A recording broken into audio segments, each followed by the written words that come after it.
Meet Alex.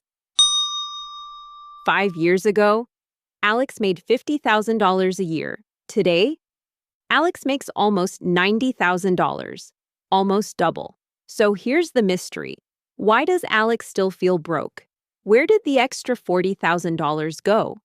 Because if making more money solved financial problems, then everyone who got a raise would eventually become wealthy, but they don't. In fact, some people making $150,000 are living paycheck to paycheck, while others making $65,000 quietly build wealth. How is that possible? Who's doing something different? Today, we're going to solve that mystery. By the end of this video, you'll realize your income was never the biggest problem. Alex gets paid on Friday. For a few hours, Alex feels rich. The bank account looks healthy. There's relief. There's excitement.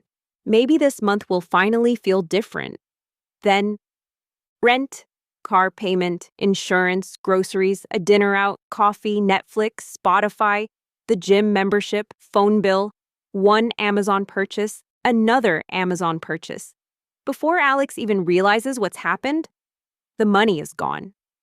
Sound familiar? Here's the strange part. Nothing Alex bought felt irresponsible. There wasn't one giant mistake. No luxury watch, no sports car, no shopping spree, just life. So how does someone making almost twice as much still end up in exactly the same place? To answer that, we first need to understand something about the human brain. Most people think they have a money problem. They don't. They have a behavior problem. And behavior is driven by psychology, not math. Think about it. Most people already know what they should do.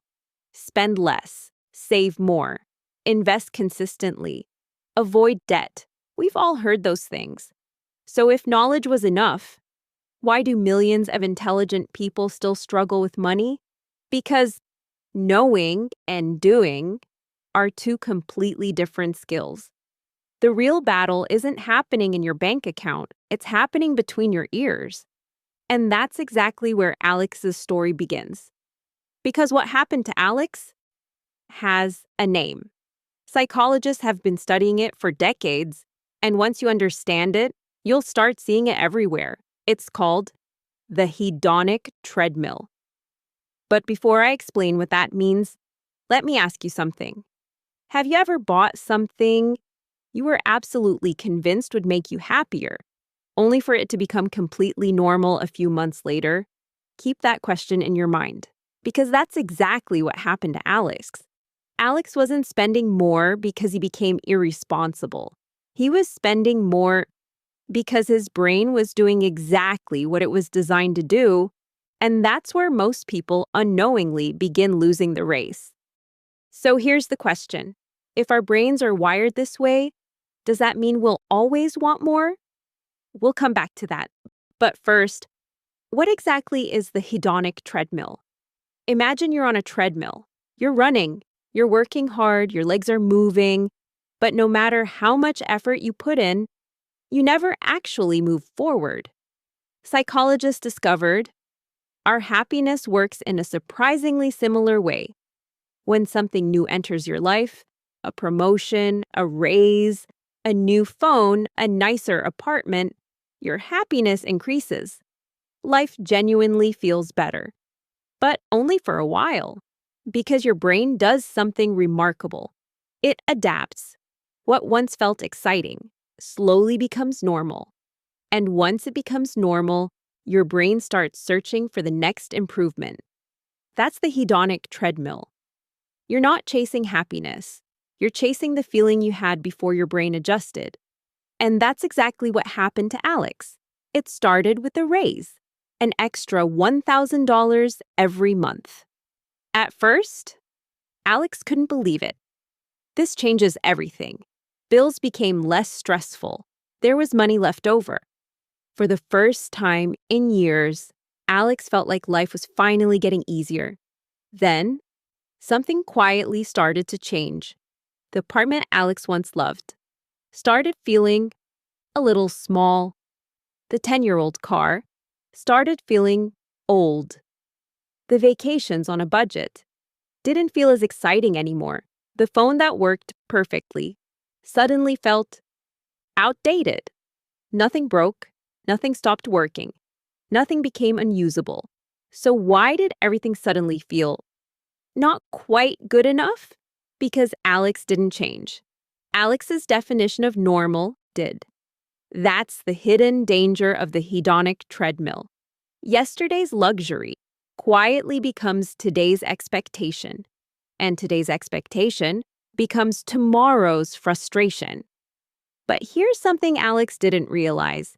If nothing actually became worse, why did it feel like something was missing? The answer wasn't more money, it was comparison. Behavioral economists have studied this for decades, and they found something fascinating. Most people don't compare themselves to who they were 5 years ago. They compare themselves to the people around them. A coworker buys a new SUV, a neighbor renovates their kitchen, a friend posts photos from Europe. Suddenly, your perfectly good life starts feeling average. This is called social comparison theory. Your brain isn't asking, am I doing better than I used to? It's asking, am I doing as well as everyone else? And that's a dangerous question because you're comparing your everyday life to everyone else's highlight reel. That's why Alex suddenly wanted more. Not because life became worse, because good enough quietly moved. Alex never woke up one morning and thought, I'm going to spend my entire raise. Instead, life improved. One small decision at a time. A slightly nicer apartment, a newer vehicle, a better phone plan, faster internet, a few more dinners out, a couple of new subscriptions. Each decision felt completely reasonable. None of them looked expensive. None of them felt irresponsible. But together, they quietly consumed the entire raise. This is why lifestyle inflation is so dangerous. It almost never happens through one terrible decision. It happens through dozens of perfectly reasonable ones. One upgrade won't change your financial future. 100 upgrades will.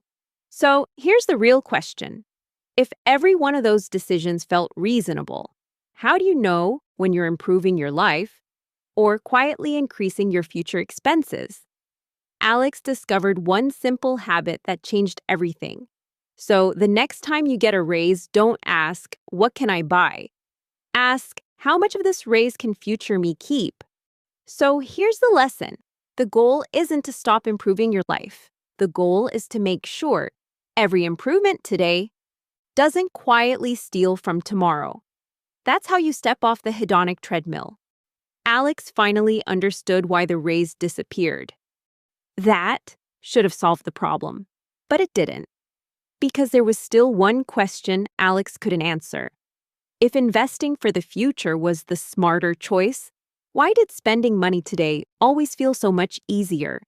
The answer has a name. Psychologists call it present bias. And to understand how powerful it is, let me give you a choice. Imagine I offered you $100 today, or $110 1 week from now. Which would you choose? Be honest. Now, let's raise the stakes. Imagine I offered you $10,000 today, or $11,000 1 week from now, an extra $1,000 for doing absolutely nothing except waiting 7 days. Sounds obvious, doesn't it? And yet, many people would still take the money today. Why?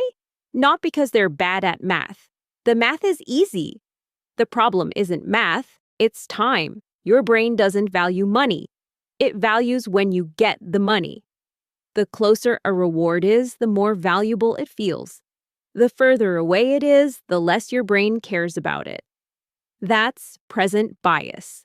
Your brain consistently overvalues what's available today and undervalues what's waiting tomorrow. That one mental shortcut explains thousands of financial decisions you'll make over your lifetime. Every month, Alex had a choice. Invest $300 or enjoy $300 today. Mathematically, the answer was obvious. Emotionally, it wasn't even close, because retirement was 30 years away. Dinner was tonight. The investment would grow quietly over decades. The purchase delivered happiness immediately. And most of the time, your brain answers before logic ever gets a chance. Every impulse purchase isn't just a spending decision, it's a time decision. So, how do you beat something that's built into your brain? You don't rely on willpower, because willpower disappears. You build systems.